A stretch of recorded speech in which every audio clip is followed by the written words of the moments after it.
What's going on, everybody? Welcome back to another episode of the Run the North podcast. Today, it's just me and Geek. Miller is feeling okay. He's just not in the best housing situation currently, which has been going on for pretty much the past ever, it seems. But Yeah. So he's out tonight. Today we are doing our consensus top 10 corners, safeties, and NFL teams. With a certain member of this podcast left off a certain team that I don't necessarily think. Oh, I'm not talking about you. Oh, I thought you were talking about me and a certain blue team here today. I'm very intrigued. A team that Geek will crash out about. I'm very intrigued. We'll get back to that later. We're going to do the teams first, so Geek will get the crash out first. Oh, let's go. Wait, should we do teams first or should we do teams last? The teams are the ones I compiled first. Just I don't know why, so I was just gonna go off that. But we can do whatever. I was thinking maybe we do all the players that way they're in order. Right, let's do safeties first. Heard. Do safeties first. Hoy. Anyway, before we get into those consensus rankings, Geek, how are you doing? Doing all right. I am trying to get everything finished and ready for the subathon. Just sold my laptop today, so that was fun. Geekathon, we're back. Yeah, I guess. Hey, listen, man. Promo is promo. Promo is promo. That's true. I call it the Freakathon on Twitter and over again. I don't love that. People will be like, I gotta see what this guy's doing. And they'll click on it, they realize that it's in fact a completely normal stream. Yeah. Well, unless you're there, because then you'll be knighting your whisper. That's true. When is it? It starts on September 1st. So not this Saturday, or the next one. It starts on a Monday. Well, yeah, I mean, I'm talking about like. Oh yeah, the first be a D&D session on the stream. Maybe. I mean, the last one lasted for a long time, but yeah, who knows this one. As always, I only have faith in it lasting the 24 hours I started at, and never anything more. Yeah. Yeah. I think we'll get into our rankings, and then after we do those, we'll probably quickly talk about the MLB, even though we're just waiting for October at this point. Yeah. So our consensus top 10 safeties. First of all, honorable mentions go out to 3 guys who did not make the list.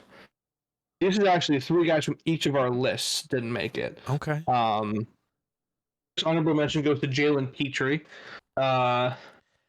He finished number 10 on Geek's list and only made it on Geek's list. So Jalen Petrie, the Houston Texans, gonna get your flowers for being on the honorable mention.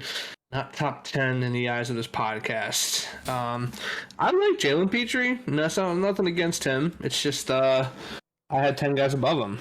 Yeah, the top 10 was hard, dude. I almost put Harrison Smith just because I didn't really have a 10th guy where I was like, oh, I need him on the list. I was just kind of like, I got to 9, and then I was just like, okay.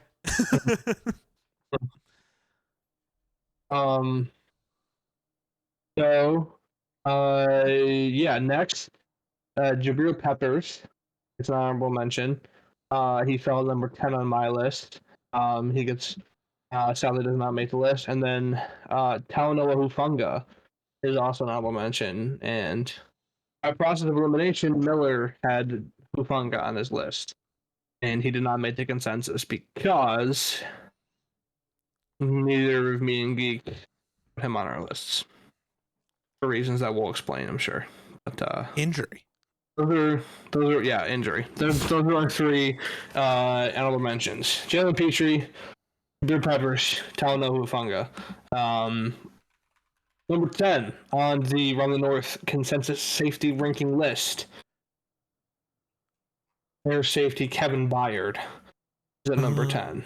That's real. He appeared on only one list, I think. Didn't appear on mine. No. Okay, so he only appeared on one list, and I guess he was high enough to get the number 10 spot with the other guys for Miller. Any comments on Kevin Byard, Geek? I mean, Byard's really good, and he was good for the Bears defense. Reasons he didn't make my list is the same reason a lot of guys don't. He's an old, Mhm. and I don't like putting super olds in my top 10. Uh, like was very good for the Bears. He should be helped out by the fact that they'll have Jaquan Brisker back this year, so he's not going to be the only safety on the team. Sure.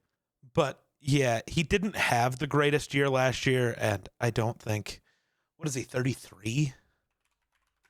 He's getting up there. Yeah. He's Yeah, getting up he'll there be for sure. 33 this year. So it's like Mhm. eventually the fall off will happen. And as I've done throughout For the sure. rankings, I'm predicting it. That just seems to Yeah. be how I do. Yeah, Bayard is good. He's yeah, I mean he's got good instincts. He's got a good I mean he's got good ball skills. He got 28 interceptions in his career. He tracks the ball well. He is versatile. What else did I have on him? Yeah, he's 31, I think. 30 he's already 32. He's 32. Sucks. He's not very fast, not a great tackler in space. Um, so that's kind of the reasons why you would drop him down. Um, okay, number 9. The newly acquired New York Giants safety, Javon Holland, is at number 9. Um, so yeah, Holland obviously one of the better safeties in the league. I think he's very good in coverage. He's got good range. Got good instincts, good ball skills. He reads well. Um, he's able to burst the quarterback. He's got 4.5 sacks, I think, on his career. 4.5 sacks as a rookie. Sorry. He's versatile. He can cover pretty much anyone in man, which is not always a trait that safeties have. Obviously, most safeties are zone hawks, but Holland is very good again with his range, and again, you can cover pretty much anybody you put him on. So that's my take. Yeah, Javon Holland has been really good throughout his career. I think the reason he ends up so low is like his skill set is awesome, but last year he was really not that good.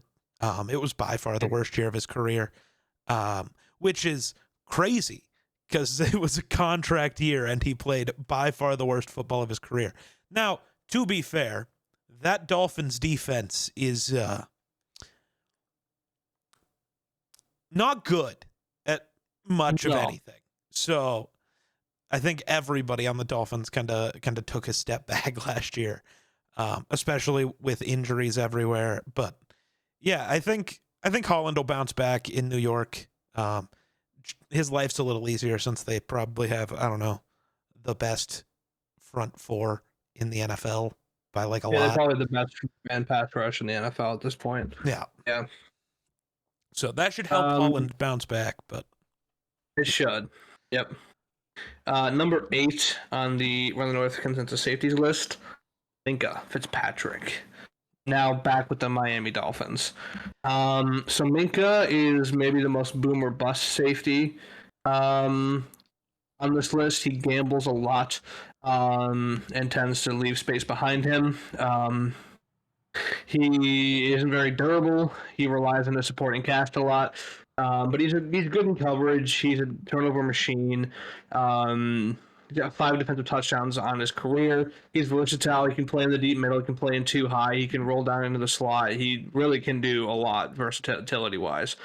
So that's a big part of it for him, and that's probably why he's up here so high in this list. But yeah, I think he just isn't as good as the other, and plus his age is getting up there. it's only 28. I guess that's not. It just old, but it's feels also like not he's been young. around for 90 years, but he's only 28. Yeah. The crazy thing, I think, is he has been asked to do more than probably any other real full-time safety. Josh Metellus, I don't know what he is, but Safety. but just safety is not it. He takes actual legit snaps at nose tackle. He is Josh Metellus is a defensive player. That's it. But Minkah was asked to do a lot in Pittsburgh as their only real safety and one of their only real secondary members in total. He was asked to play in the box a lot. He was asked to play coverage a lot. He was asked to do a lot of things. And while the counting stats weren't there, I don't know if there was a more valuable piece to a defense maybe than Minkah. He was important to the Steelers. I think he's going to be the reason the Steelers defense isn't that good this year because they don't have the piece to replace him. And he'll probably make the Dolphins a lot better, though hopefully the Dolphins don't ask him to do as much. Just let him be a safety. Don't make him the entire defense. But yeah, Minkah is really good. But 8 after the production of the last couple of years feels right. Number 7 is Derwin James, Los Angeles Chargers. So Derwin, also 28, crazy. He, 3-time Pro Bowler, 2-team, first-team All-Pro. Very physical. He's very good in man coverage. He's one of the better blitzing safeties on the list. Very good blitzer. He's got 9.5 sacks in his career, and he's able to time the snap well. His backs don't usually have a chance against him. His durability is a concern. He's missed 31 games between just the years of 2019 and 2020. So in around 34 games, he missed 31. So not good. He's not very good. His coverage is good, but it's not consistent. You can lead this. You can value this however you are, but he's just one of the most penalized safeties in the league when it comes to pass interference and stuff. So I guess that's a knock on him. He's definitely lower because, again, he's just not like the dynamic safety he once was. And there were just guys who were better than him. So, yeah. I mean, he last year produced career highs in tackles for loss and sacks, so his ability around the line of scrimmage has increased a ton. Good run defender. He's never been the best in coverage, weirdly. Like, he's not bad, but he's never been like a truly elite coverage guy, which definitely lowers him on the board. But I think Jesse Minter is really taking advantage of everything Derwin does well, and I think that will continue. Second year in a system with more knowledge of what Derwin can and can't do. So I expect him to be pretty good. Yeah. So number 6 is our third straight 28-year-old, Budda Baker. Yeah. So Budda is kind of Geek's guy, so I'm going to let him go first. I get to talk about Budda. Budda is my guy. He's so good, and it pisses me off. He's, I think, the oldest. Is he the oldest player I have ranked? Yeah, technically, because I think he just turned 29. Oh, he might. So he's like the oldest of this group of 28, 29-year-olds. It's weird because his production since 2023 has been kind of bad. Like, he doesn't have any interceptions and only 5 total pass deflections. But he's been asked to do things a lot differently in Gannon's defense than what he was before. I think his production should be good, but last year was kind of a down year for him. That's why I didn't put him any higher. I think he is one of the better safeties just at limiting big plays with his tackling ability. Plays don't really get by him, which is really all you can ask for. He might not be as splashy as some other guys, but he just makes the right play all the time. So hopefully he's good. Weirdly, the Cardinals are 1-9 in games he's missed in his career. He is important. He is, yeah. He's also probably the oldest person on the Cardinals defense. Other than Calais Campbell's back now. Calais Campbell's there now, but he was probably their oldest guy last year. They were so young last year. But yeah, Geek pretty much covered it, but he's an elite run support safety, great tackler. He's got a good motor. You know, we all remember the near pick six that was ended by a DK Metcalf marathon. But hey, Buda Baker basically ran 100 yards, just full on sprint. So shout out to that guy. So yeah, yeah. I mean, he's not the biggest dude in the world. And he's not like a Jesse Bates or a Minka Fitzpatrick when it comes to being a ball hawk. And yeah, so that is Buddha. Obviously somebody who fell pretty high on our list. But getting into the top 5 now. Number 5, Falcons Jesse Bates. Okay. I don't remember where I had him ranked. I gotta pull up my rankings. Jesse Bates is, I had believe, him at 4. 28. He's also 28. Yeah. Good golly. Is every safety in the NFL the same age? They All might the good be. ones, yes. I guess, yeah. So yeah, he's 28. Yeah, so Jesse Bates, elite coverage ability, great range, turnover machine, good at play recognition. He constantly anticipates route combinations. He constantly jumps the passing lanes. Good tackler, good in the run. Good veteran presence. Doesn't do a lot in the box. Stays out of the box. His production is streaky. And he's not very physical. He's a willing tackler, but he's not like a guy like Derwin James who will pile drive Travis Kelce on a Thursday night in January. So yeah. yeah. The tackling thing is huge. That is kind of the thing he lacked in Cincy. But in his 2 years with Atlanta, he now has 234 tackles.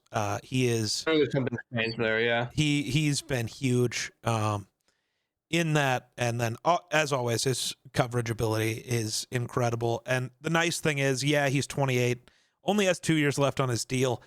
Luckily, his ability has never been because of athleticism, so I don't really expect him to slow down too much. Mm-hmm. Like, obviously, he's an NFL athlete, but there's levels to that. You know, some guys are only reliant on their physical skill, and that falls off bad. I don't see that as a problem so much for Bates moving forward. And yeah, I don't know. He's so good. He is. Jesse Bates is really good. Okay, so now we have a 27-year-old. In number 4 is Xavier McKinney, Okay. Green Bay Packers, who I definitely You got it. I put him higher. I had him at this many. I also had him higher. I had him at 3. Miller, I think, is what dragged him down to 4. But so shout out Miller for ruining Xavier McKinney's legacy in this podcast. But I'll talk about him. Xavier McKinney is so good. He is a ridiculous playmaker. With his ball skills are crazy. Led the NFL in interceptions for most of the year last year. He's great at tracking the ball. He is he times his jumps really well. He doesn't panic when the ball's coming his way. He's reliable. He takes as many snaps as anybody. He's got great football IQ, good discipline. He's one of the better open field tacklers out of the safeties.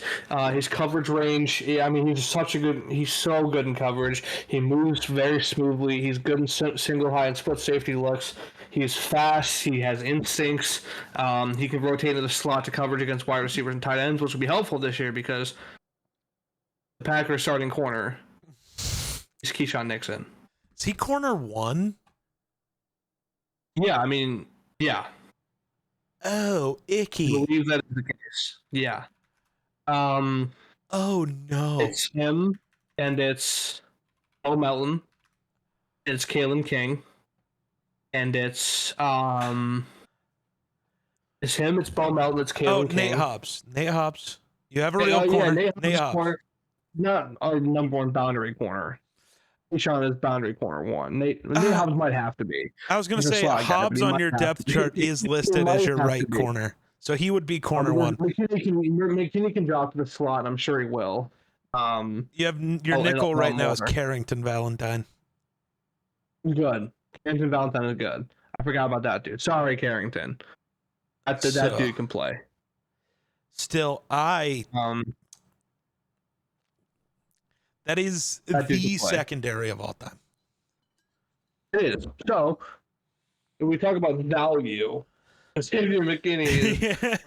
a thread in the secondary in Green Bay, and Xavier McKinney is absolutely the guy that is the thread. Without him, there is no thread. That is Yikes. that. That's crazy. I didn't realize it was that bad in Green Bay. Yep. Who do we Do got this. at 3? Who do we have at 3? So, actually, number 2 is a tie Okay. between Antoine Winfield Jr. and Brian Branch. How high did you have Winfield ranked?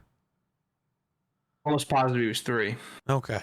So I'm the one that's lower on him because of injuries. Got it. I think my top 4: Hamilton, McKinney, Winfield, Branch. Okay. I'd guess. Real. But Winfield and Branch are tied at number 2. And so yeah, and yeah, so we'll talk about Talk Antoine Winfield first. Yep. So Winfield, I feel like he's kind of the do-it-all guy. I do like the fact that he can do everything. He's strong in zone. He's good in man versus tight ends and receivers. I like the way that he can do that. Also a turnover machine. Excellent tackler. One of the best blitzing DBs in the NFL. I wouldn't call him a pure center fielder. As a knock on him.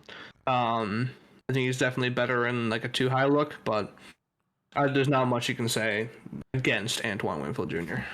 Yeah, I had him rated lower. I had him at 5. And that's just due to injury. He only played 9 games last year. So his production was obviously down, only playing in basically half the season.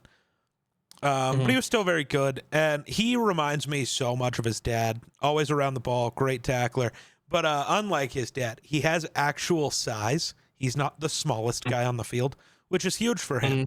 He's able to make plays everywhere. We all kind of know how good he is in coverage. Shout out that Super Bowl run. But yeah, Antoine's great. I think he will probably be rated higher next year, barring injury. Yep. Who are we talking about and then next? Brian Branch, Yeah. the youngster. Both guys on the top of this list are. So Branch, yeah, I think Branch is maybe the most versatile safety in the list. Maybe him. It's either him or Hamilton. I think he's probably the best at doing both. At being, he's a cornerback safety hybrid. He lined up in the slot over 70% of snaps last year. So a lot of what he does is a corner. That's mostly due to Detroit's lack of good corners. Not to say that he isn't good at that, but the reason he was there was because of that. He processes the field quick. He's got good instincts. He's physical. He's a good tackler. Good ball skills. And he's not like he's better closer line of scrimmage than he is back. He's not like a free ranging center fielder, ball hawking, tracks the ball like a maniac guy, right? Yeah. So, yeah. Yeah, last year was the first year where he really got to play safety, because 2023 he basically was just a nickel. But last year, being basically fully at safety, he was incredible. His instincts and his football IQ are just crazy. He's always in the right spot, doing everything well. I don't know. Not much bad to say about him other than he's not super fast, which we all kind of knew. And the number 1 on this list is Harrison Smith. Congratulations. Let's go. No, it's baby Harrison Smith, actually. Kyle Hamilton. Yeah. Kyle Hamilton is like the Fred Warner in this group, right? It's kind of like Miller described it last week. There are guys who are the best at something, except, of course, for Kyle Hamilton. And that's basically That's basically how it goes with him and with Fred Warner with the linebackers. 6'4", 220, absolute monster. He's basically a safety linebacker hybrid with elite speed, which is terrifying to think about. A guy that's his size moving the way he does. Elite in both man and zone, elite ball skills, great run defender, good tackler, disrupts the quarterback. Yeah, maturity. Like he rarely, even since he entered the NFL, he's rarely ever looked lost on the football field. He's never been like, "What am I doing here?" He's matured at a young age. He's already the leader of the Ravens defense at a young age. Clearly is, and he's like the eraser in their defense. He just erases any side of the field he's on, any part of the field he touches, he just erases any hope. And so that's Kyle Hamilton, clear number one choice. Oh, easily.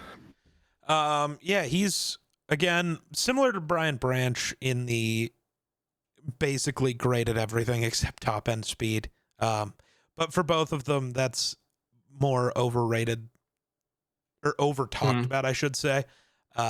Play speed and just flat out speed are kind of different, and as long as you're in a good position, you'll probably be fine. And they're both smart enough to kind of always be in a good position. But yeah, I mean, Kyle Hamilton is just incredible at everything, and it's annoying. Yep. Yeah. That's okay, and so that is the safeties. So to recap that quick, you've got Kevin Byard, Javon Holland, Minka Fitzpatrick, Derwin James, Buda Baker, Jesse Bates, Xavier McKinney, Antoine Winfield Jr., Brian Branch, and of course Kyle Hamilton. And now for the corners, we have no honorable mentions. Really? Because the three lowest point totals in the consensus all tied for 10th. Wow. Okay. And so we have 3 10th place finishers, and they are Devon Witherspoon, Christian Benford, and J.C. Horn. Oh, my goat. Actually, wait. Hold up. Did we mess it up? Did we pull a Miller? I don't think we pulled a Miller. I just think there's... Hold on. Maybe only 2 are tied?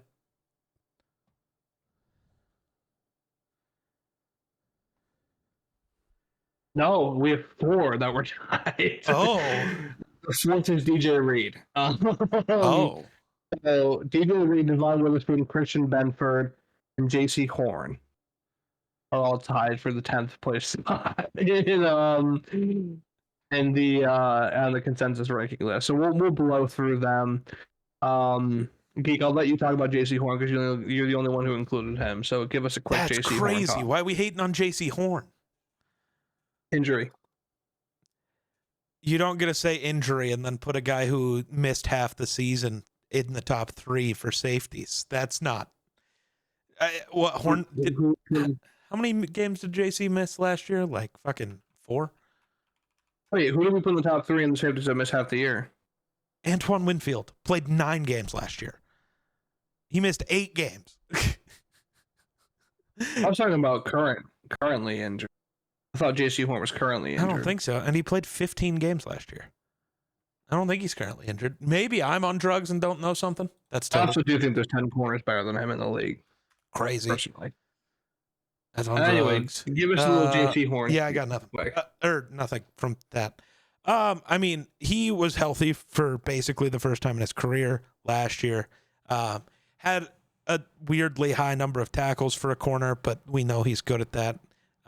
He was good rushing the passer, which is weird, but he also had 13 pass deflections, which is exactly what got him drafted in the top 10. He's just incredible in coverage as long as he's able to stay healthy. Like when he's on the field, he's one of the best corners in the game. Can play both inside and out. He's super physical, and he's just in a good position all the time. Like he's totally worth the contract they gave him. Again, as long as he can stay healthy, That's the knock on him. But he played all year last year. I'm hoping that is a sign of good things to come for him. But J.C. Horn's really good. He's also only 25, which is crazy. Yeah, the DJ Reed, we'll kind of blow through the rest of these. Great technique and footwork. He's very technical, versatile in coverage, consistent. One of the most reliable CB2s in football. Before he moved to the Lions, we'll see how he does in the Lions now. Christian Benford, very physical, great run defense guy. Got great instincts, great IQ, good ball skills. He just got paid too, I believe, this offseason. The last offseason, maybe? It was this offseason. I think it was last, but I can't remember. And then Devon Witherspoon, super aggressive, great tackler, very versatile. He's good in coverage. He's a good playmaker, great in the run support. That was one thing I liked about him when he was coming out alongside Gonzalez was his run support. I liked a lot of what I saw at Illinois when he just was able to get off the line of scrimmage and play good in the run support. And so those are our number 10 guys. And I believe number 9 is another one in Geeks Fellas. I don't remember who put him on the list. He only had one mention on the list, but it was enough to get him above the other guys. He's only mentioned on one list, and it's AJ Terrell. Oh, really? Atlanta Falcons. Is that your guy? Yeah, of course it's my guy. Okay, so we'll let Geek run you guys through AJ Terrell because neither me or Miller had him either. I mean, obviously over the last 2 years, AJ Terrell has taken a bit of a step back from that 2021, 2022, where he looked like he was going to be the best corner in the league. He's incredible. What? Might have been the best corner in the league. Oh, that single season he definitely was, but he looked like he was just going to be that guy. He's obviously taken a bit of a step back, but he's still awesome in man. There's obviously some things he struggles with, but I mean, he's just great in coverage. His length is awesome, and he's just always around the ball. His production isn't always there, but that's just kind of how it works for most corners. You're not going to get 7 interceptions every year. It's just not going to happen. And sometimes your impact can be felt more than what the numbers will ever show. My favorite example of that are guys like Nnamdi Asomugha, who it's like, he only had like 1 pick in 2 years. It's like, yeah, because he was targeted 40 times in 2 years and gave up 2 catches. You just don't throw at him. That's kind of a bit of AJ Terrell. But obviously he's not like the best tackler. He's not super great in the run game, but you don't really need to ask that of a corner. It's nice, but that's not a thing you need. But in coverage, he's good, but he hasn't been as good as that superstar season, but I still think he's been that guy for the Falcons for a while. Mm-hmm. Yeah. Number 8 is Marlon Humphrey, Baltimore Ravens. And number 8. Very physical guy in coverage. He's one of the strongest corners in the league. Excellent in press. Uses his length in his hands to disrupt a lot of good releases. Very versatile. Outside in the slot, moves around a lot. Ball skills and forcing turnovers. Like I said, he's got 12 career receptions. He's 13 career forced fumbles. Great run defender, great tackler. He's not very fast, so when you get an elite deep throw on him, like a Tyreek Hill or somebody who can or like a Jalen Waddle, somebody who can just burn you on the outside, he's not very good against that. Penalized a lot, not very durable, and his coverage is streaky. At his best, he's like a top 5 corner, but at his worst, he's like constantly getting beat for big plays and plays like a bottom 10 corner. So boom or bust for sure, but I think the boom has been more than the bust recently. So that's why he gets put at 8. Yeah, I don't have a ton to say about Humphrey. I think I left him off my list. He had a bounce back year last year, but he hasn't been.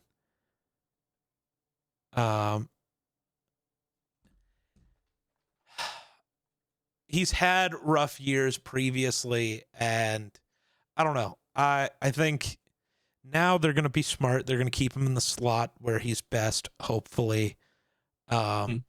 But yeah, like I don't have anything bad to say about him. I just getting older and boom or bust, and the bust is very scary to me. Yeah. Yep. Yeah. So that was Marlon Humphrey, number 8. Number 7 is Denzel Ward Ooh, of the Cleveland Browns. he fell. So Denzel Ward, another one of our 28-year-olds. He's so fast, ridiculously fast. He's got about 4.32 speed, great recovery burst. He's really beating over the top. He's very good at mirroring shifty route runners and man coverage. He's got very good pushy footwork, great technique. Great in man coverage. He's great in press. He's great playing off. He's got quick hips. He flips them with ease. He's very smooth at flipping the hips. He's got great patience in the line of scrimmage. He rarely overcommits to a route. He's taken phases top by receivers. Great ball skills, 72 pass breakups in his career, 15 career interceptions. Route recognition is crazy. He reads things like that. He knows what the route is. He can read it instantly. He's on top of it. He stays in phase with the receivers. It's hard to put him this slow, but there are just guys who are better than him. But he is very good. And I'm so disappointed that he has to play in Cleveland. Yeah, I put him higher than this, and that's mostly because like last year was probably his best year in his career. He led the league in pass deflections with 19. He also had a 26.4% ball hawking rate, which means 1 out of every 4 passes thrown his way were just him knocking them down or being the reason they were incomplete. He is incredible. And yeah, everything Jake said, but yeah, he's just so good in coverage. He's not obviously a good run defender, but doesn't matter. When you're that good at coverage, it just doesn't matter. Who cares? Mm-hmm. Yep. And then we have a tie at 5. So the 5 and 6 guys are tied.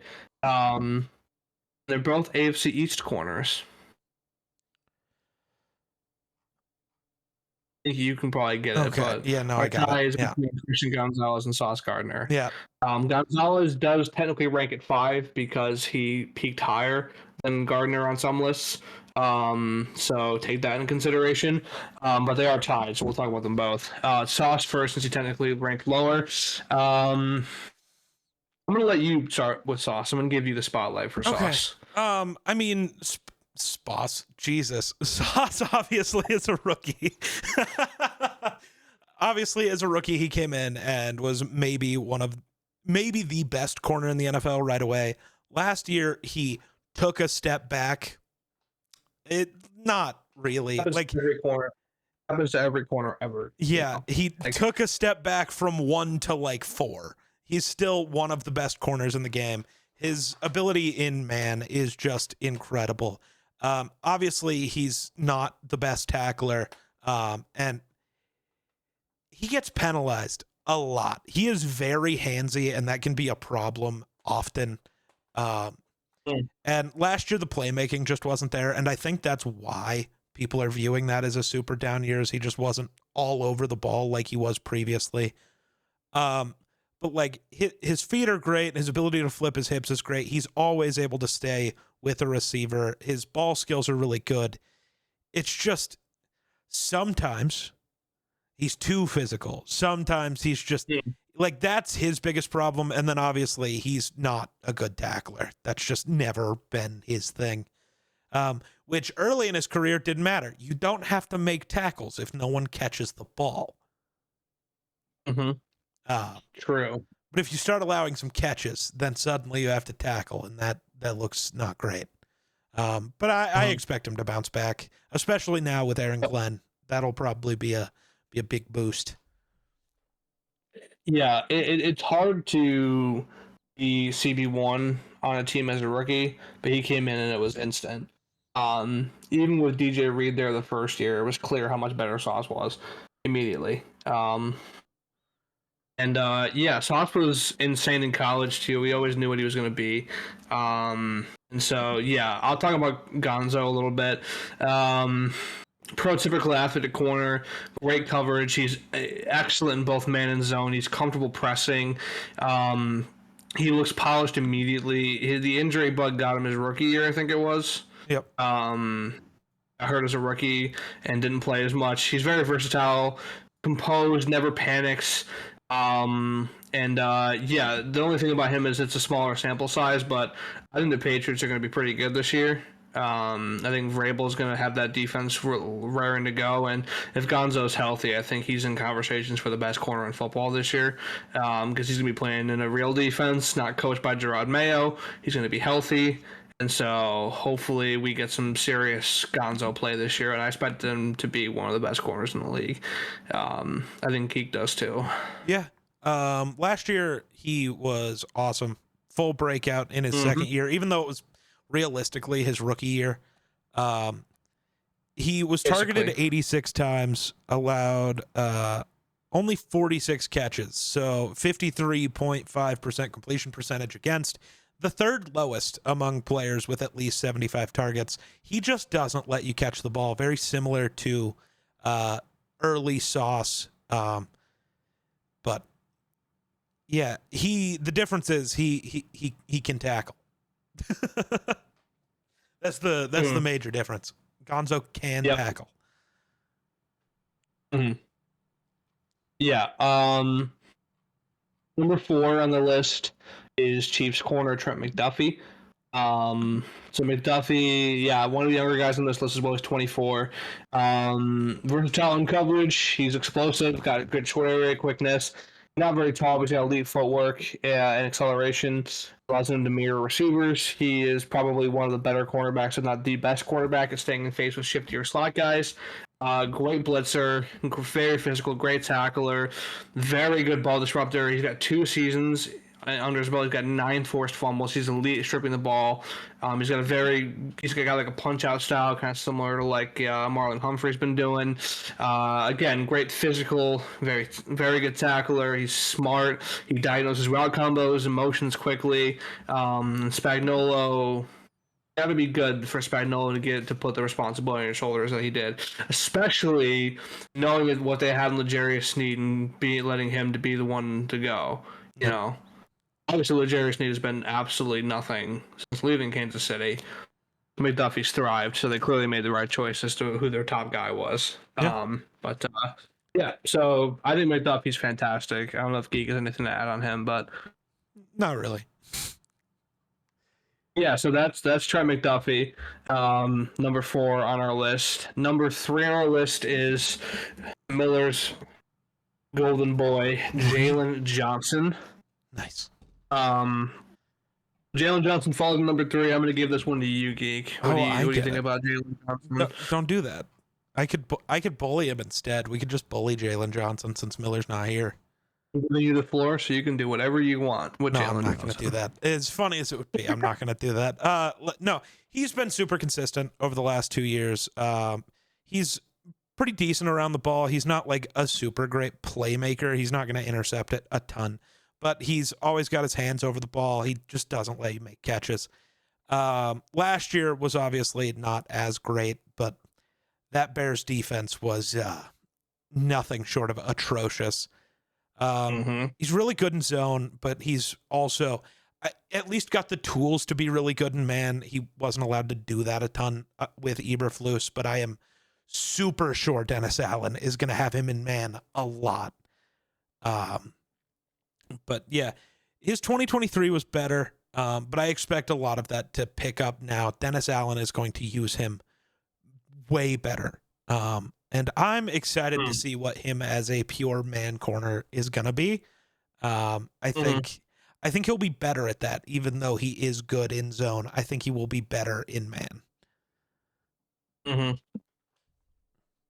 Yeah, I don't really have much else to add for him, but good corner. And then, of course, number 2 is Derek Stingley, Jr., Houston Texans. So Derek Stingley, elite athlete, great in press, great in man coverage. He's patient at the line, excellent hand usage, mirrors routes naturally, thrives in cover 1 in those press looks. He eliminates wide receiver 1s from game plans. He had a passer rating of under 50 allowed last year, which is one of the best in the NFL. 5 interceptions in 2023. Tracks the ball like wide receiver, attacks the catch point. He has sticky coverage, ability to finish plays. He transitions smoothly. His hips are fluid. He stays connected through double moves and breaks. Rarely looks stiff. His footwork is efficient. It's balanced. It's smooth.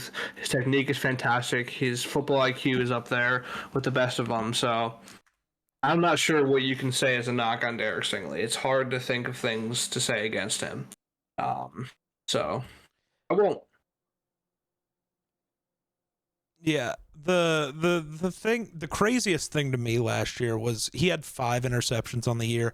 4 of them came in the last 2 minutes of games. Like his ability to close games is just kind of insane. I know that's not a thing we talk about in football, but I think it should be. The guys who show up in the moments that matter are really important. And he is maybe the best corner at doing that. And yeah, he's one of, if not the best man corner in the league. He's good in zone, but they never ask him to do that. He is just go shadow their best guy and make it work, and he does. I mean, he's one of the only guys to just one-on-one Tyreek Hill for an entire game and win. Like he just beat him, and not many corners are doing that. So yeah, he is incredible. He is exactly what we thought he'd be coming out of college. And the injury didn't seem to hamper him too much. It did early, but seems like he found his footing as one of the best corners in football. Yeah. And the number one, shout out Patrick Surtain. Defensive Player of the Year winner, Patrick Surtain. He's another one of those guys where it's like, oh, Derek Stingley is the best at press man. And then there's Patrick Surtain.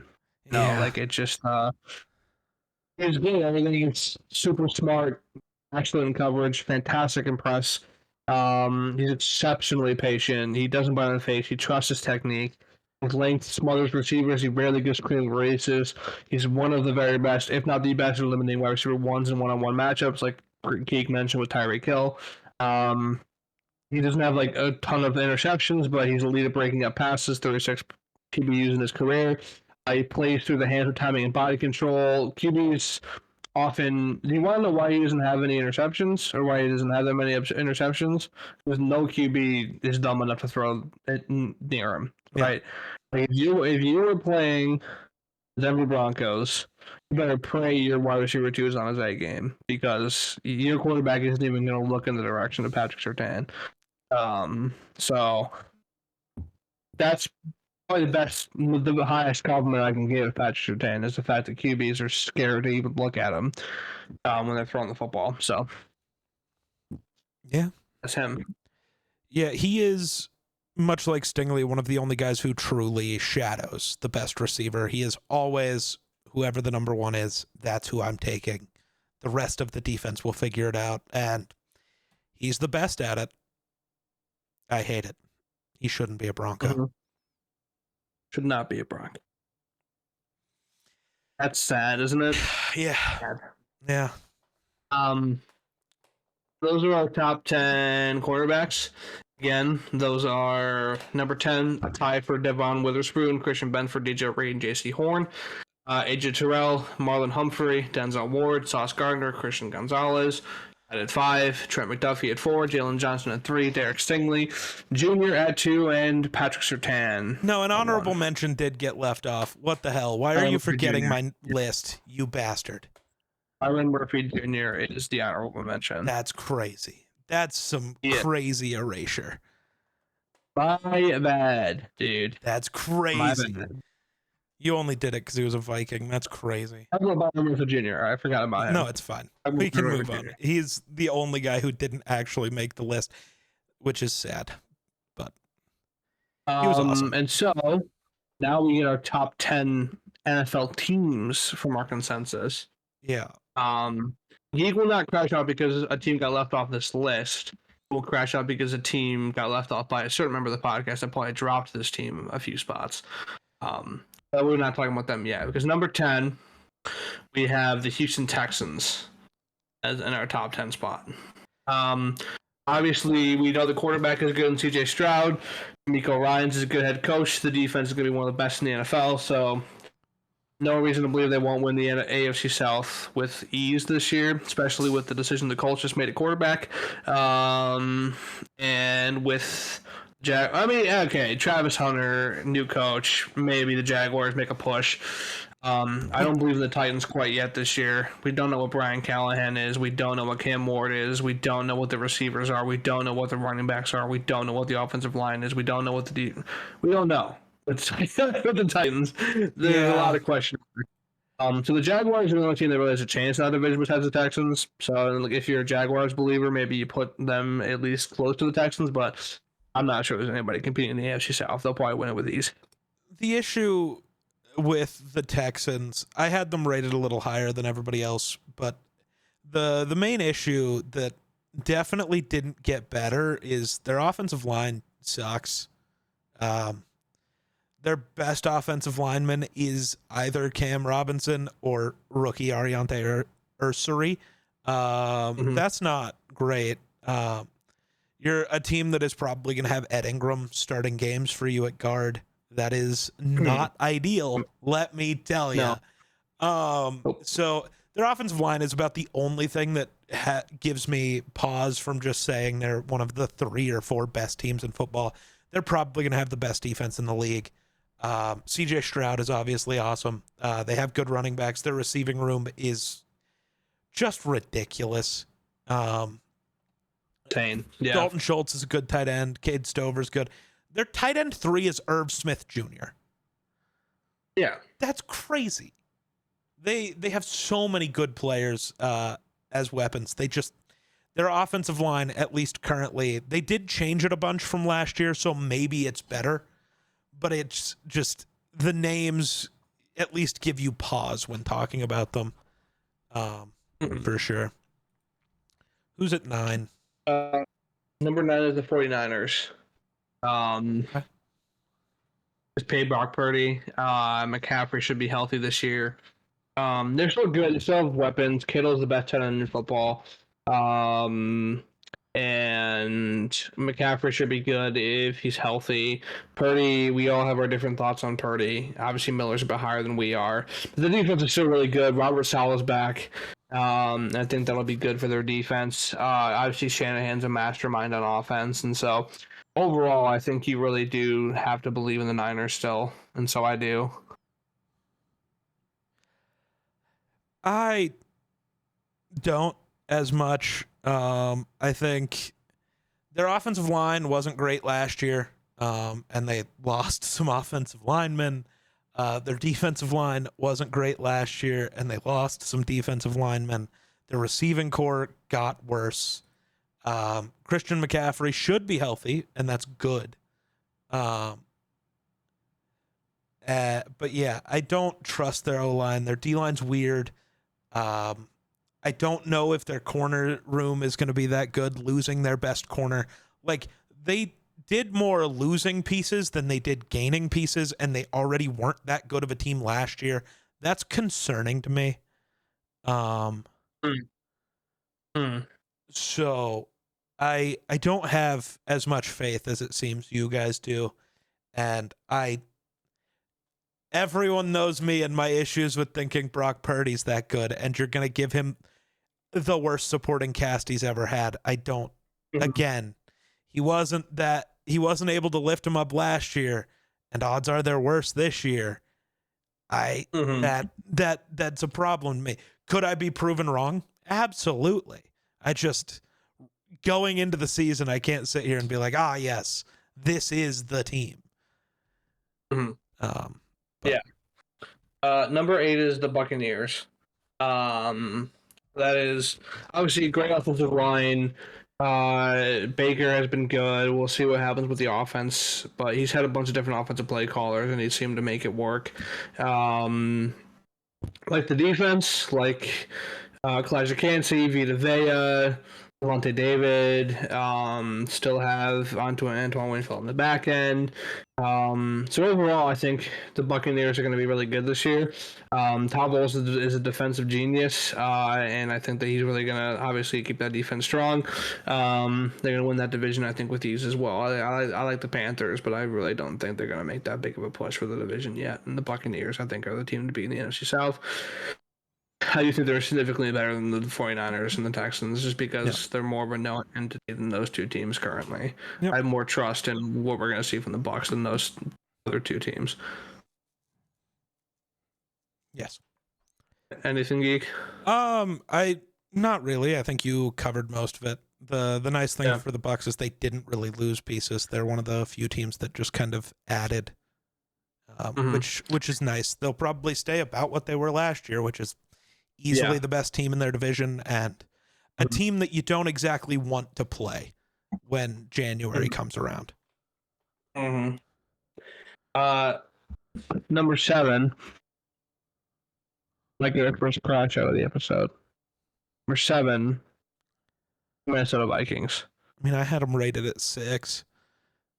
So you're not going to crash them because of that. Miller's lucky he's in here.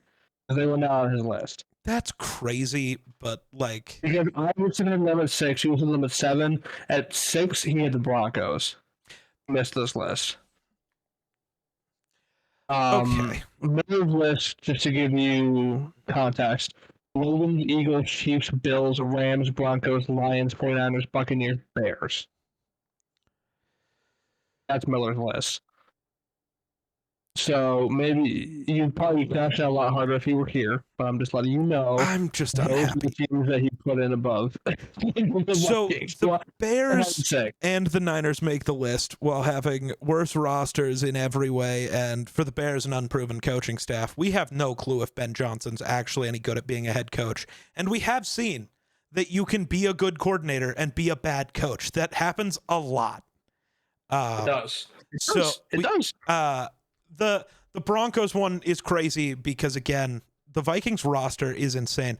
I put a tax on them because we don't know what J.J. McCarthy is yet. Now, I think for them to be an actual bad team, he would have to fall flat on his fucking face and be just awful, and I don't see that. Yes. If Sam Darnold stayed, what is your ranking on the Vikings coming this year? Just out of curiosity. Actually, probably the same. You wouldn't put them higher with a known entity at quarterback? Because interesting. I think they're going to have a top 5 defense. I think they improved at every square part, and they have Brian Flores. Their offensive line is super improved. I have more questions today about their weapons than I did 2 weeks ago, but literally everyone is injured. And Jordan Addison suspended. Right. Yeah. So that has me a little more concerned, at least early on. Is Jalen Naylor hurt? Is who? Jalen Naylor, Speedy? Yeah, Speedy's hurt. Jefferson's hurt. Ty Felton's hurt. Jefferson's hurt. Yeah, Jefferson's been hurt.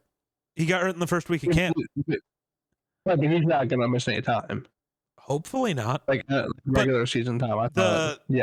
The Vikings are very cautious with him, especially because it's a hamstring injury. There's a chance he doesn't play.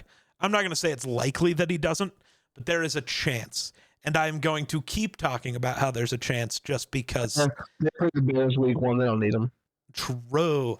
But like you're looking at JJ McCarthy and even looking at just the things he was able to do. Like, let's say all of the haters are right. He can't throw deep. He can't throw that often. Their offensive line super improved. They have great running backs in Jordan Mason and Aaron Jones. And even if it's just relying on dump offs, at least when the team is healthy, they have the weapons where he doesn't have to do much. And yeah, I wouldn't have put him that much higher with Sam. And this might just be because my current view of Sam Darnold is a little annoyed. Because again, the last 2 times I saw him, he was a fucking pumpkin. It's absolutely ruining your team. Yeah. Yeah. So, because like I was sitting there in those games, it's like if JJ's healthy, he's playing and we're winning these games. Like that's how it felt. Just because every play, yeah, the offensive line was bad, but there were constant open receivers and Sam was just missing them. Like, yeah, the pressure exists, but you have to make these throws. That is your job. Like, we don't pay you for the super easy moments. You're getting this opportunity for these moments. And my faith in JJ in moments that matter is just higher than it is with Sam. And that is entirely because in his career, JJ McCarthy has played a game that people have watched. Sam Darnold had never played a game with any meaning in it at all. Like, yeah, I get the national championship isn't the same as the NFL. You're right. But the pressure is similar. The eyes on you from that perspective is similar. I would argue the pressure of the national championship is more than a regular season NFL game by far. I'm talking about like the week 17 and the wild card game. Because those were the games that I was talking about for Sam. Because even the week 17 game, that was for the division and for the NFC. Like, that is a very heavily pressured game. So I have more faith in JJ in those situations, even if I don't actively think he's right now just far and away better than Sam. I just have more faith in the situations that Sam wasn't good at. And as long as JJ's fine, I think it's fine. But I do understand rating the Vikings lower because of that unknown. I don't really understand giving teams that are also super unknown the nod above them for no reason when their roster... The Vikings have arguably the best roster in football. Yeah. So it's weird to leave them off, but if it's just rookie tax, I get it. The only one I really have a problem with is the Bears, other than I don't love the Broncos, but you guys are higher on Bo Nix than me. You guys are higher on certain things than I am, and that's perfectly fair. The Broncos on my list. No, I missed this list. Then that's fair. Yep. But Miller's higher on Bo Nix. He's higher on Sean Payton. So the Broncos, I can at least understand. They were a playoff team last year, and they aren't getting a new quarterback. They did mostly just improve their team. So I can at least kind of understand the Broncos. The Bears, I don't. But hey, what can you do? Shout out the Vikings. I hope JJ's as good as I think, because then they'll be a top 5 team instead of just outside. But number 6, the Lions, another NFC North team. I left them off my list. Geek left them off their list. So here's the thing, like, they are good still. They did lose both coordinators. That's going to be rough. But Hutchinson's coming back, so the defense should be fine. They did get DJ Reed. Ryan Brand's one of the best safeties in football. Number 2, according to us. Yeah. And Goff is Goff. We know what he is. He's a known entity. Gibbs is one of the best running backs in football. The offensive line it's going to be different, but I think still good. As far as the O-line goes. I don't think it'll be bad. It'll be different. Laporta's a good tight end. So overall, I still believe in Dan Campbell. I don't know anything about the new coordinators, so I can't really speak to them. I know that their offensive guy, the new offensive guy, has been with the team forever, and he worked directly with Ben Johnson. So I think that I have a little bit of faith that he at least knows the offense they want to run there. I can't ignore how talented the roster is still. So I still gave them the nod here, and they're at 6. So I have them lower. Obviously, Jared Goff is a known entity. He's known not good. He's going to put up some numbers in the regular season, and then any game that matters, he's going to be Sam Darnold about it or worse. Their offensive line, losing Frank Ragnow, worries me. They're going to have basically 2 rookies starting this year. Their receiving core, Tesla, I don't know how to say. He looks awesome. Amon-Ra is obviously very good. Their run game should still be good, even with the loss of Ragnow, just because Gibbs and Monty are so good. Defensively, though, their pass rush isn't great. Even with Hutchinson, their pass rush is Hutchinson. They still don't really have another piece with him. And their secondary should be improved. I am just very concerned about the brain drain there. We saw this happen with Philly a couple of years ago, and Philly's roster at the time was better than the Lions is currently, and they still weren't good. So I am just erring on the side of the brain drain is going to matter. And if I'm wrong, like, I'm not going to be shocked. The Lions roster is awesome. The brain drain feels like a lot. You lost maybe the two best coordinators in football, but if not, you definitely lost two of the best at both things they do. And that is a lot to lose when your coach isn't a play caller at all. So you have to hope he can hit on both guys again. And it's very rare that you can do that. No matter how good you are at picking your guys, it's just very rare to do that. So I'm a little more concerned than maybe others, but I remember the Philly thing. I don't really want to. I feel like that's fair enough. Who's at 5? Yeah. I was the Rams. Yeah. As long as Matthew Stafford is healthy, Yep. it's over. Yeah. Their defense is so good. Their secondary is getting better. Their front seven is phenomenal. Devontae Adams and Puka Nacua, just an insane wide receiver duo. Kyron Williams is a good running back. The offensive line hasn't been terrible. And again, as long as Matthew Stafford is healthy and Sean McVay is the head coach, they're pretty much undeniable. So, yeah, they got better, and their young guys are only going to get better on defense. So annoying.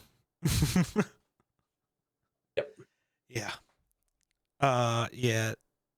I also hate that the additions on offense. Devontae is going to make them so much better than Cooper Kupp did, and that's not a shot at Cooper Kupp. It's just Cooper Kupp was the same as Puka Nacua. They kind of did the same things well.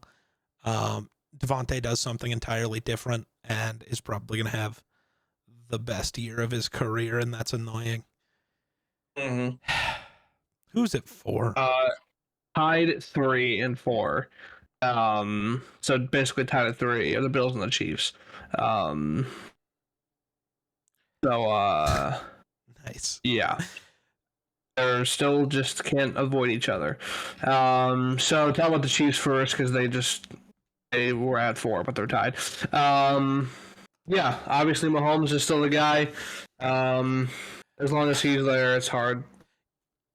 The Super Bowl was great. As long as he's there, I'm sure they'll be fine. And the defense is so good, and Spags is so good, and Andy Reid is so good, and Pacheco is good, and the receivers, if Rasheed Rice isn't, convicted of a felony, and Xavier Worthy, who isn't in any illegal trouble yet, if Xavier Worthy stays on the field, they'll be fine. So no reason to deny Andy Reid and Mahomes. Bad Super Bowl, but they played the Eagles, so I'm going to give them the benefit of the doubt for now. I was going to say, hey, Mahomes.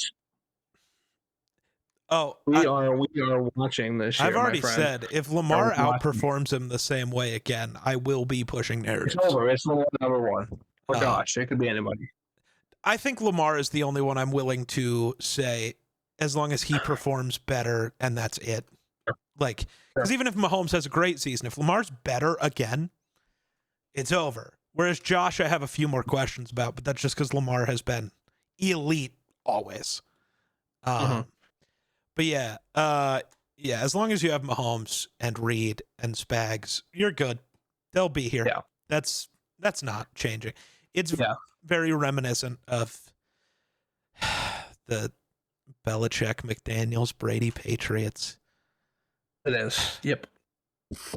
Then the Bills, obviously they have an alien at quarterback coming up in MVP. Defense is getting better.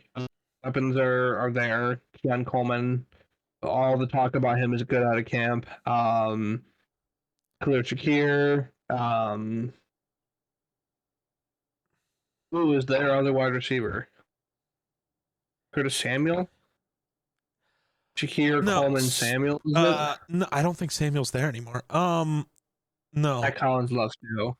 Yeah, Mac left. So right now it's Shakir, Coleman, Joshua Palmer. Oh no, Curtis Samuel is there. So is Elijah Moore. So is KJ Hamler. So is Laviska Shenault. Yeah, so real melting pot of NFL receivers in Buffalo. Gabe Davis just went in for a workout, so he might be coming back. James Cook just got paid a buttload of money. Deserved. Hopefully he lives up to that. They got a good running back, great quarterback. Dermott, I think it's probably on a hotter seat than most. Especially if they get beat by the Chiefs again. I think they might can them. They should have And already. maybe they should have already. Yeah. But yeah, the Bills are at 3 because it's hard to deny. Again, you have an alien quarterback. You have decent weapons. Clearly, Shakir really stepped up last year. So, number 2 is reigning Super Bowl champion, Philadelphia Eagles. 1 point separated these two top teams. Oh, so it was my fault because you two had the Eagles at 1 then. I had the Eagles at 1. You two had the Ravens at Oh, okay. 1. Okay. Because I'm the one who flipped the Eagles down. Okay. So the Eagles up, they got close. If one of you had switched, it would be the Eagles. Yeah. So it was just a 2-1. I think we can talk about both because I know people are going to question that, but I think the Eagles, again, I talked about this earlier with a few other teams. The Eagles lost talent overall on their roster and didn't gain as much. They did gain in some important areas, but overall they kind of lost some significant talent. Whereas the Ravens kind of only added more talent and made themselves better at the positions where they were weaker. And they both have very good QBs. Obviously, one better than the other. Lamar is the second best quarterback in football, arguably the best. I get that the playoff success isn't there, but like it should be. He did. Yeah. Yes, he had the turnovers early, but also he had his team in position to win, and they didn't. And I don't think you can just blame that on the QB. Maybe blame it on the guy who dropped the football. Who, if he had made a very routine catch on a 2-point conversion, they would have been moving on and for the Chiefs. Maybe going to the Super Bowl. I think Lamar gets a lot of extra hate for that, but I do think we also have to talk about Jalen Hurts in that scenario. He is another one of those guys who, when the moment is biggest, plays his best football. I don't think there's any argument against that now. We've seen 2 Super Bowl performances where he has outdueled Mahomes by a lot. He has looked better in both games. Yeah, I know the Eagles lost the first one, but Jalen Hurts also looked better in the first one. Yeah, but the second they didn't have James Bradbury at corner, once they got a guy like Quinion Mitchell and Cooper DeJean, they were fine. Yeah. But yeah, the Eagles, I mean, they still have Fangio. Their offense is still going to be good. Their O-line is still one of the best in football. Though I am a little concerned. Do we know what happened with Landon Dickerson? Is his injury super bad? He's for the year. I could be wrong. I'm double checking. I thought it was an ACL. Oh wow! He exited on a cart, but apparently it was a concussion. No, that's a whole different thing. What the fuck? Google search now is the worst thing to ever exist. I just want people to know that. I don't actually know what's up with his knee. He had an MRI, but this article doesn't tell me what that said. A lot has a concussion. Yeah. A lot has a concussion. Oh, so he had a meniscus injury. He will probably be back. Oh, the goal is for him to play the season opener. That's crazy. Okay, so we might see him. Anyway, yeah, Ravens 1, Eagles 2, self-explanatory on both of those teams. Ravens have the best defense in football this year. Eagles are the Super Bowl champions, so yep. We'll see how those two duel it out this year. Before we wrap the show, we'll quickly touch on the MLB. Not sure Geek has any Rocky stuff other than they just split a series with the Dodgers. So Man, the Rockies have just been fun. Other than they can't pitch. Not a single player on their team. That's not true. Kyle Freeland finally remembered how to pitch and then got a blister on his finger, so he's going to be out a couple weeks. And finally, something with the Rockies pitching staff, finally something was going right, and then it explodes because shout out the Rockies. But hey, at least they're fun to watch now. It was a tough beginning of the season, but you know, Brenton Doyle coming back and being a superstar again, and the Rockies being fun to watch seem to go hand in hand. I wonder why. Yeah, but they have a lot of surprising young players, because I'm sure a lot of people didn't know who Warming Burnable was until recently. But Sure. it's been fun. That's fun. I like that. Though I'm sure your team is more fun. We're just having a great time. Cooled off a little bit, but they're really playing some really good baseball. The pitching is good. Roddy's hurt, but he'll be back. Pitching is good. The game Roddy was hurt. Miles Straw hit 2 homers. How about Miles Straw, bro? Still doing it. They are. I think they're 5 games up on the AL East with the Yankees back in second. Over the Red Sox. They just slipped behind Detroit for the 1 seed in the AL. I don't want to be the 1 seed in the AL because the Orioles were last year or the year before, and then they got destroyed in the wild card. Yeah. So I don't want to be the 1 seed. It's cursed, clearly. AL East teams never win the World Series after being the 1 seed. That's just a fact. AL East teams just don't win the World Series unless they're the Red Sox. Or the Yankees, who have 26 of them. Yeah, but they haven't won one in like a decade, so who cares? Yeah, the Jays have won one and won 2 in the 90s, so Yeah. there's that. But yeah, so these are good. They're fun. Only other thing I had was Harrison Phillips as a Jet. Yeah. That is happened. the weirdest trade ever. We extended him last year. And he's like a sick locker room guy, and he was in line to start. I think all this tells me is that the Vikings are, one, obviously making a couple of moves still, probably another receiver, maybe another corner. Jeff Okudah has not looked good. Asante Samuel, you will be a Viking. I definitely called it 6 months ago, but maybe it's just never wrong just early. And some sort of receiver is probably still coming, at least one, maybe 2, because it's a problem right now. I forgot about the Rondale Moore injury. But I think this is just more speaking on how confident the Vikings are in Jalen Redmond, Levi Drake Rodriguez, and Tyrion Ingram Dawkins. But it is weird to me because, I mean, he has been one of the best run defending defensive tackles in football for years now. So that was weird. Maybe we should have gotten Malachi Moore back in that trade. Then I would have been okay with it. Or Azaria. Why did the Jets get my 2 favorite players in last year's draft? It makes me upset. Sorry. Yeah. My bad, man. Crash out. Yeah. I believe that's all we got. So if you guys hated our consensus lists and you thought that we are all not ball knowers and we suck at this, and you can be sure to let us know. But if you did like these consensus lists and you think we know ball, go and let us know that as well. If you're watching on Spotify or listening on Spotify rather, please be sure to give us a rating and review. That'd be fantastic. And if you're watching on YouTube, give us a like, give us a comment, subscribe, and we will see you guys when football's back next time. Bye.